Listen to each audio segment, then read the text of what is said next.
अगले महीने 13 नवंबर को 7 विधानसभा सीटों पर उपचुनाव होने हैं, जिसको लेकर भाजपा, कांग्रेस और जो छोटी मोटी पार्टियां हैं जो अपना कद बढ़ाना चाहती है, वो भी तैयारियों में लगी हुई है कि कुछ ना कुछ एक दो सीट हाथ आ जाए, इसके बाद राजस्थान की राजनीति में उनका भी नाम हो जाए।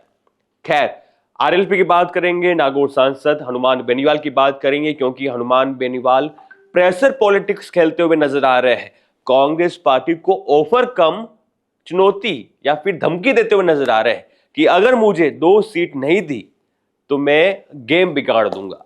यानी कि वो क्या क्या कुछ कह रहे हैं वो तो आपको हम सुनाएंगे, लेकिन हनुमान बेनीवाल मेहनत कर रहे हैं, अपनी जो आरएलपी की राजधानी खिंवसर है उसको बता रहे हैं और क्या कुछ कह रहे हैं वो आपको सुनाएंगे। लेकिन आपको मैं पहले ये बता दूं कि आप मान के चलिएगा, हमारे कुछ मित्र हैं दोनों ही पार्टियों में, आरएलपी में भी मान लीजिए और बीजेपी में मान लीजिए, तो वहां हमने उनसे पूछा कि कौन होने वाला है आपकी पार्टी से उम्मीदवार, तो उन्होंने कहा कि तय नहीं हुआ है, लेकिन आप मान के चलिए कि कनिका बेनीवाल ही उम्मीदवार हो सकती है। वहीं भाजपा से बात करें तो ज्योति मिर्धा का नाम चल रहा था, लेकिन ज्योति मिर्धा चुनाव नहीं लड़ेगी।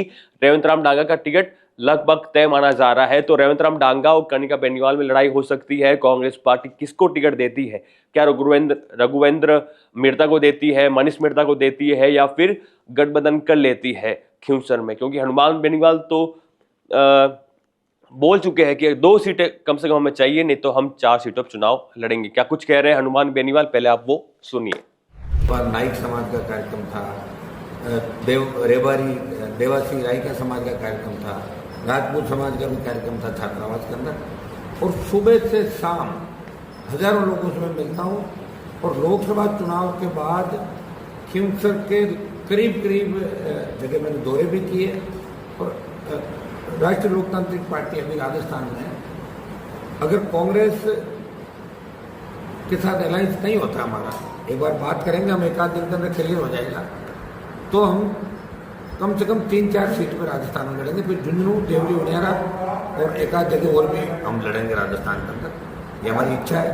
और अगर अलायंस होता है तो हम 2 सीट की डिमांड हम कर रहे हैं, देवरी, उनियारा और खिंवसर हम मांग कर रहे हैं, क्योंकि वहाँ में हमारे 20,000 ज़्यादा वोट आए थे।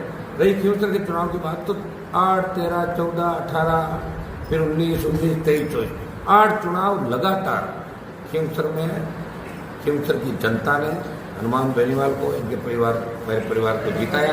और पूरी जनता खुद चुनाव लड़ती है। आप देखिए, उम्मीदवार भी जनता की पसंद का होगा।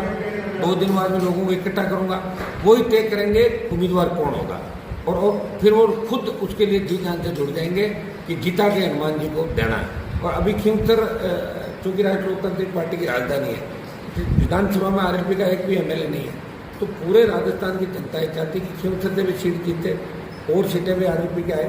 तो तैयारियां हमारी पूरी है। अभी विकास के जो बचे हुए काम, सारी सड़कें पिछले बजट की सारी सड़कें खिंवसर के अंदर बन रही है, चाहे केंद्र की योजना की हो, चाहे स्टेट की हो, बिजली, पानी, सड़क, स्कूल, अस्पताल, और जो काम है एमपी लेट गए, एमएलए लेट के मेरे पैसे रोक दिए थे, उच्च न्यायालय के अंदर कल उसकी सुनवाई है 5 करोड़, लेकिन एमपी लेट का 5 करोड़ रुपया भी मैंने खिंवसर कॉन्स्टिट्यूंसी के अंदर निकाल दिया। बिजली में जो स्कूल थे उन स्कूल के अंदर बच्चों को डिजिटल लाइब्रेरी और दूसरे कामों के अंदर वो स्वीकृति मैं जारी करा दी।